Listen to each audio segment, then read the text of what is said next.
Molo Sanbonani, hello, how's it? Good day. Welcome to the Vuka Nazo Show. My name is Sihle Ngobese, aka Big Daddy Liberty. Remember, whether you're watching this simulcast on Facebook or YouTube, do me a favor, hit that like button right now. If it is on YouTube, then we'll subscribe to the show and hit that bell notification. Help me reach my goal of 50,000 subscribers by the end of the year. Guys, remember, we have a website. Find us, and you can also support us financially there by going to BigDaddyLiberty.com. Now, with that being said, enough of the jibber jabber. Let's get straight into the news.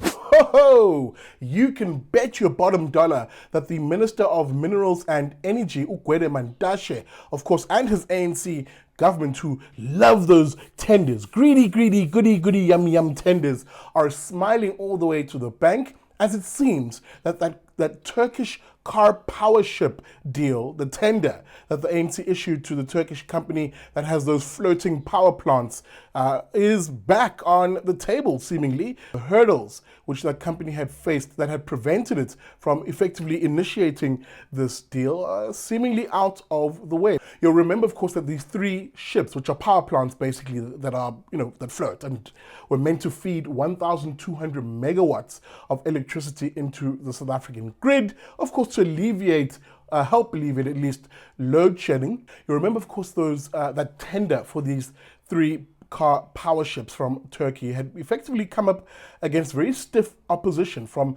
not only its competitors, who alleged all sorts of things, including bribery and having been awarded that tender in an illicit way, to various environmental objections, with people asking the question, are these ships environmentally sound to be docking in harbors and effectively polluting not only the air but potentially their surroundings, and various other issues preventing these three ships, which were meant to dock in Kucha in the Eastern Cape, Richards Bay Harbour in KZN, and of course in Saldanha Bay in the Western Cape. All three of those ports, for various reasons, effectively saying, pause, we're not having these ships in the harbour. However, this is where Mantashe, as I said, probably joined also by the ANC, are doing that celebratory booty dance, because the deal now seemingly is firmly marching ahead. Let me read from this My Broadband piece, which basically details what's happening. Recently, however, the pendulum has swung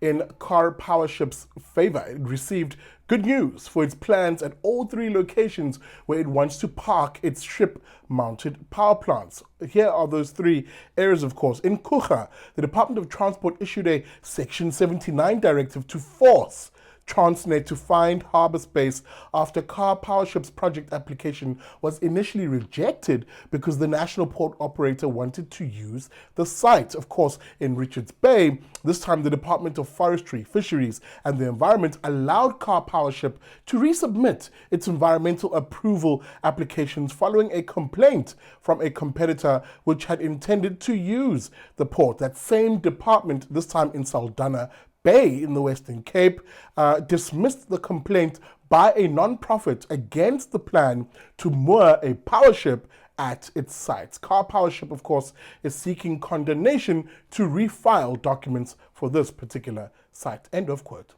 Ho! As I said, everybody in this particular deal who, and again, Mantashe in particular, who's been pushing aggressively for this deal. Let me take a quick pause here. One has to begin to really ask the question, why is Mantashe, who's the chairperson, of course, of the ANC, that same ANC party which is broke at the moment, so desperate for this particular deal to go ahead?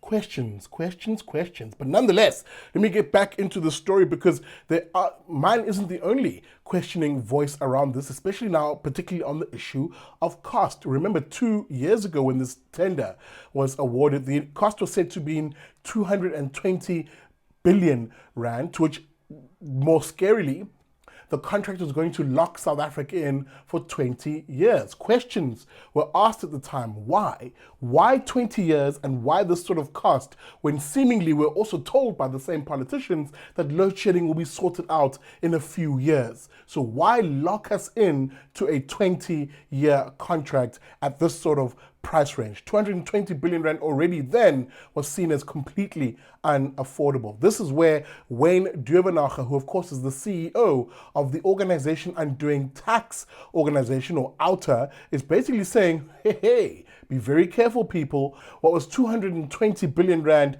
2 years ago, given cost inflation, will likely be closer to half a trillion rand now. Let me go back to this piece, which quotes him as saying the following. Duvenage pointed out that the 220 billion rand cost Karpowership indicated in its winning bid 2 years ago has likely surged substantially. He's quoted as saying directly that that was pre-Ukraine war. The price of gas has shot up. The rand has weakened again, Duvenage said. We're talking over 500 billion for the 20 years. That is their pricing on a 20-year contract, end of quote.